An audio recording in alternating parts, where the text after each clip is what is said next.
ventilasi. Terus gimana itu kalau melewati itu bagaimana caranya? Di dalam itu Ada blower dan masuknya satu-satu, lewatnya satu-satu orang. Jadi istilahnya sistem lock ya. Jadi ketika pintu yang di sana dibuka, yang di sebelah sana kita membuka kita masuk, ditutup dulu baru boleh dibuka yang sebelah sini. Jadi tidak ada kontaminasi dari luar. Begitu juga untuk alat, semua bahan yang kalian bawa, jadi yang lewat situ hanya orang. Semua peralatan lewat sini, ini passport. Itu juga sama, interlock juga. Jadi dari sana dibuka, baru kemudian letakkan barang-barang, sudah semuanya diletakkan di dalam situ, ditutup, baru masuk orangnya lewat sana, baru ambil dari sini. Itu harus tertutup rapat ya. Dia kalau misalnya salah satunya terbuka, dia akan bunyi alarmnya kalau misalnya tidak rapat. Kayak gitu. Intinya mencegah cross kontaminasi dari luar. Karena di sini ruang kebersihannya berbeda dengan yang di sana. Nanti kalian akan belajar di teori. Ya intinya tuh di sini ada dua kelas kebersihan. Kelas kebersihan yang ada di sini adalah kelas kebersihan nomor berapa? Apa namanya? A, ya, kelas kebersihan A. Nanti ada macam-macamnya tuh yang kelas kebersihannya ya. Kemudian yang di groundnya itu adalah B, ya. Nah ini laminar air flow. Kalau dari macam-macam ini sih ada macam-macam ya ininya. Kalau yang di sana kan yang sudah digital, jadi ini sudah naik sendiri, ini yang model lama. Tapi intinya ini mulai biasa dari power ya, dari power. Kemudian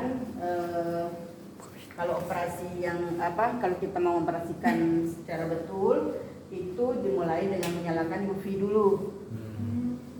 UV-nya tidak menyala nih, berarti dia tidak berfungsi dengan baik ya. Kalau yang benar kan dia harus menyala dan kita biarkan selama 30 menit. Ya boleh ditinggal karena kan kita tidak boleh ini ya, bahaya ya UV dengan mata. Nah, habis itu baru kita matikan UV-nya, baru kita nyalakan lampu biasa. Nah, ini lampu biasa. Kalau yang kami gunakan di rumah sakit, itu kebetulan saya cek di internet beda-beda. Ada yang udah nyalain fan baru melakukan proses cleaning. Kalau kita merasa lebih aman kalau dengan tanpa fan. Nah, ini fan-nya, ya. Kalau kami itu dibersihkan dulu nih proses cleaning. Baru setelah bersih semuanya, ditutup kembali rapat, baru nyalakan fan-nya. Fan-nya kita nyalakan 30 menit, baru kita boleh melakukan pekerjaan, ya, gitu, seperti itu.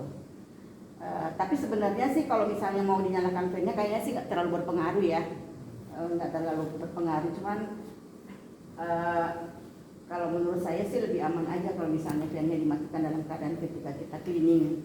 Nah, nanti begitu juga kalau misalnya sudah mau selesai kan kita bersihkan lagi tuh, dikeluarkan semua yang bekas-bekas yang kita lakukan situ, bekas-bekas alatnya apa segala macam.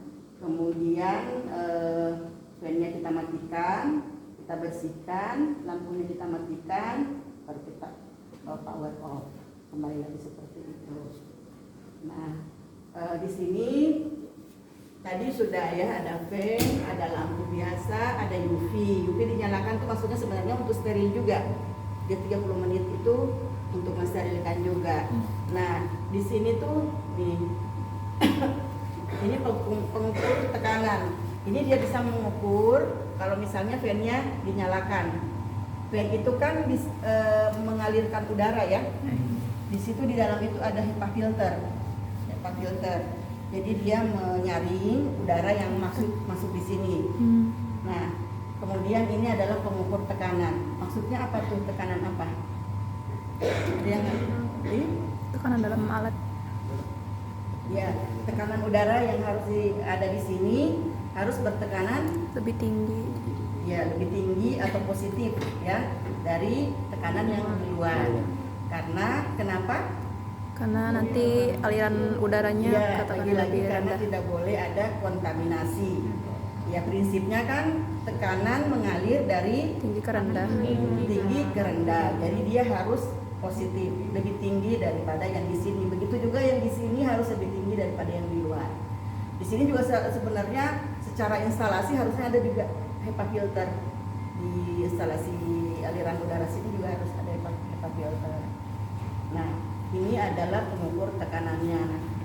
Kalau dia bergerak ke kanan berarti dia positif. Ada juga yang mengukur negatif karena memang ada juga ruangan yang disetting negatif. Seperti apa misalnya? Kalau di rumah sakit ruang isolasi. Ruang isolasi untuk pasien-pasien yang mengidap penyakit-penyakit infeksius. Ya dia kan dia nggak boleh mengalirkan udara keluar. Gitu ya. Jadi di ruangan itu disetting untuk negatif. Nah, itu nanti dia tekanannya akan mengukur ke sana ke kiri ya. Oke. Nah, sekarang proses pembersihannya. Proses pembersihannya kita menggunakan 2 cairan. Yang pertama Aquades. Jadi alatnya itu Aquades. Kemudian untuk yang swabnya ada kasa ataupun tisu. Ini sudah disiapkan belum? Ya. Kemudian yang proses yang kedua dengan menggunakan alkohol 70% sama di swab juga. Caranya disemprot, bersihkan dari sisi satu ke sisi yang lain dulu ya, berpindah gitu ya. Disemprot kemudian diswab. Diswabnya nggak boleh berulang gini. Kemarin saya sempat cek juga di YouTube, ada juga di YouTube saya lihat kok dia digusrek-gusrek gini, salah ya, nggak boleh. Jadi dia tuh diusap 1 kali shred, tidak boleh overlay itu kalau kamu balik lagi begini gitu ya. Satu sisi, kemudian pindah ke sebelahnya, shred lagi sampai habis. Nah setelah itu ganti tisu atau itunya ya, pengelapnya pindah lagi sebelah situ. Itu seterusnya sampai yang di bawah. Nah itu kalau yang di sisi ini diusap dari atas ke bawah, kalau yang di sebelah bawah ini diusap dari dalam keluar. Dan posisi petugas itu paling dekat 15 cm ya, harus dijaga. Tidak boleh rapat ke ini. Oke, dapat teman? Kalau ngelap yang bagian dalam itu Iya, jadi tangannya aja diusahakan jangan nyentuh, dan kepala juga nggak boleh masuk ya. Pendek gimana Bu? Boleh bisa diusahakan. Ya. Oke ya. Oke, sekarang kita matikan. Ada pertanyaan sampai di sini? Ini harus dinyalakan dulu. Bu, berarti pas mau nyemprotnya itu UV-nya udah dimatiin ya Bu? Iya, UV ketika kita sudah mau melakukan pembersihan UV sudah dimatikan. Nggak boleh kena ini ya, UV berbahaya kan.